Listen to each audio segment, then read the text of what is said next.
Hello, goddesses, gurus, and the like. However you magically identify, you are most welcome here. I'm Brittany Galland, and today we are doing the 78-day challenge. We're on card 10, so day 11, and today we'll be focusing on the Wheel of Fortune. I'm just starting off by getting my sage going and cleansing my space. Cleansing my technology, my cards, my chakras. And let's go ahead and start by placing a hand on our heart and taking a few deep breaths.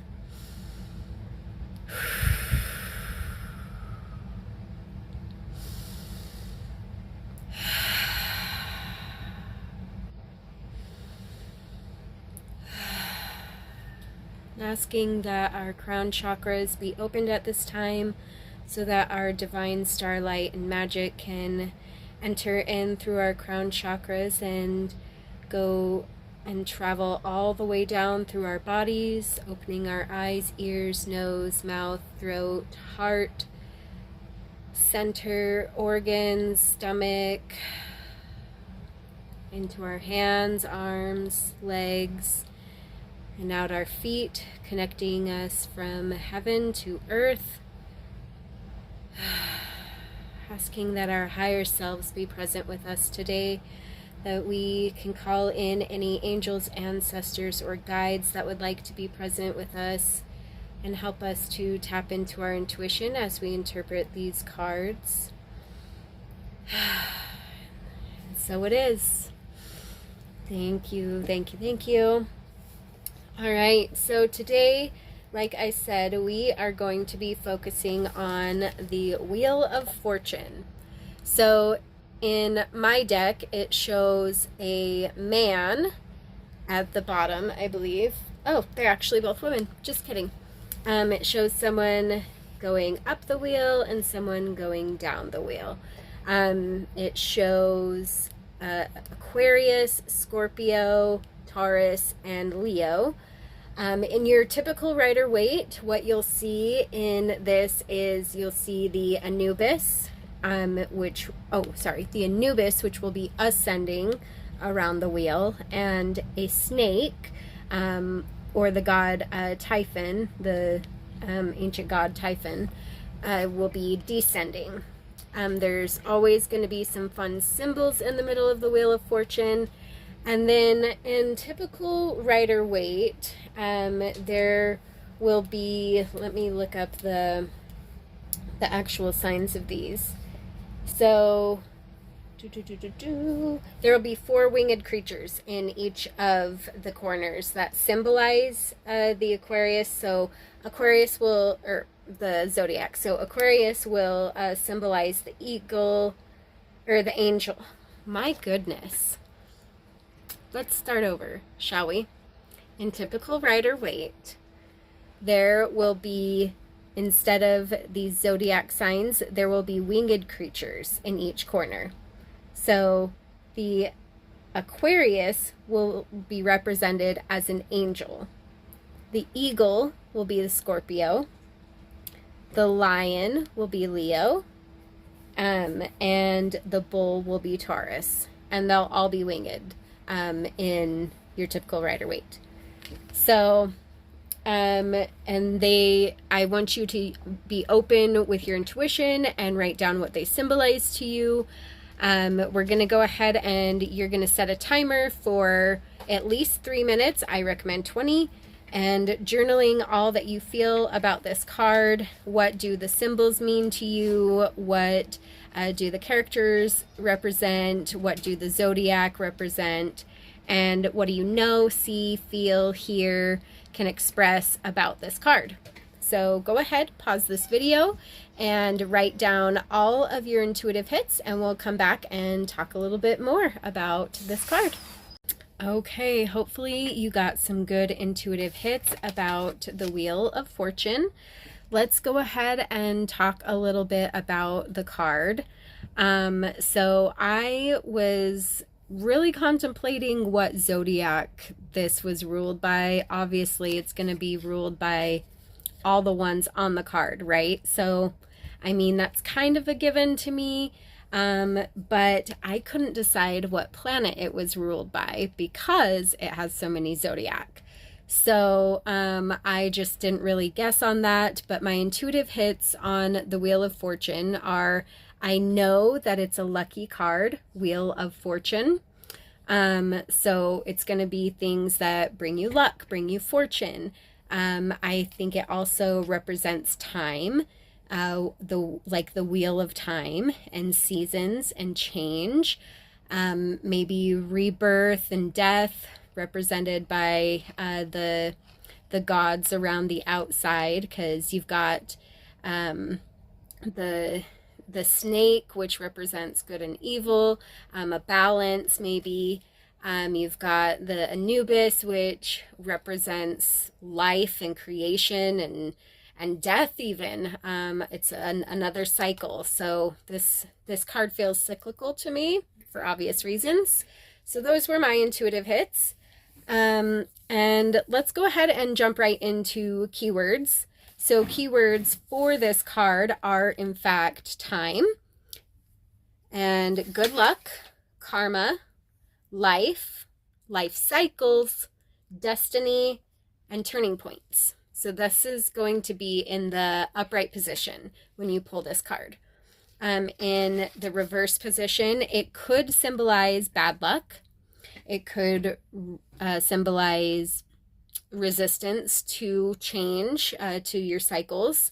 And it could symbolize breaking cycles as well. So it's not just this negative connotation of like bad luck and like, resistance, but it's also you're breaking the cycles. It could be bad cycles that you're breaking. So that's upright and reverse. And then the zodiacs associated with the card are Aquarius, Scorpio, Taurus, Leo. But it is ruled by Jupiter. So Jupiter is actually the ruler of Sagittarius, which is so interesting to me that Sagittarius isn't even necessarily present on this card. But Jupiter has the energy and the air of like optimism. It can symbolize like having an open mind and moving forward with new openness and willingness. Jupiter is representative of our paths that we're taking to growth. So your spiritual growth, your financial growth, whatever areas you're growing in, the Wheel of Fortune could show up and say like, hey, you're doing a really good job. You're growing and we're here, we're supporting you. Like it's a good luck sign when your reading is specifically focused on your growth in any given area. And then the element which Jupiter represents is going to be, I didn't look this part up, and so I need to double check myself. It's wood. It is, so that would be like earth energy. In Chinese astrology, they would say wood. Let's see, Jupiter element. There's so many different elements and interpretations, and so I find each of them beautiful. But this one says that the primary elements that make up Jupiter, which is not what I was looking for, but are hydrogen and helium. Interesting to know. Let's go ahead and do association. Sometimes I do look this up just to be on the safe side. It's just showing me wood, so we're gonna go with that. And it's so wood in the Chinese element is gonna be representative of something new. It's associated with the springtime. We actually are in the element right now, the year 2025, is the element of it's the year of the wood snake in Chinese zodiac. And so it's new. It's this new age, right? You've been hearing about Aquarius age. So that kind of gives you the idea, like the element associated with this card is new energy. And then, so we've got elements, planets, zodiacs. Perfect. Let's talk about how it shows up in a reading for you. So when the Wheel of Fortune shows up in a reading, it can apply in a way that, like, it can be interpreted as a wheel, right? Like a wheel is always moving. When things are moving along, things are changing, things are bound to change. So if you are maybe in a position where you're waiting for things to take an upright turn for you, this card is affirming that yes, that's going to happen for you. The universe has your back. It's got a flow, and to just relax into the flow and the cycle of the wheel, and things will eventually be turned around for you. Now, if you are in a state of like abundance and things are feeling really great, like this card is going to symbolize still change. Like things will change for you, maybe not in a completely bad way, but it reminds you to just relax into the ebb and flow of the energies, because the universe is the one in charge. So if you're a person that is like, I manifest my destiny, I'm in charge of it all, yes, you are.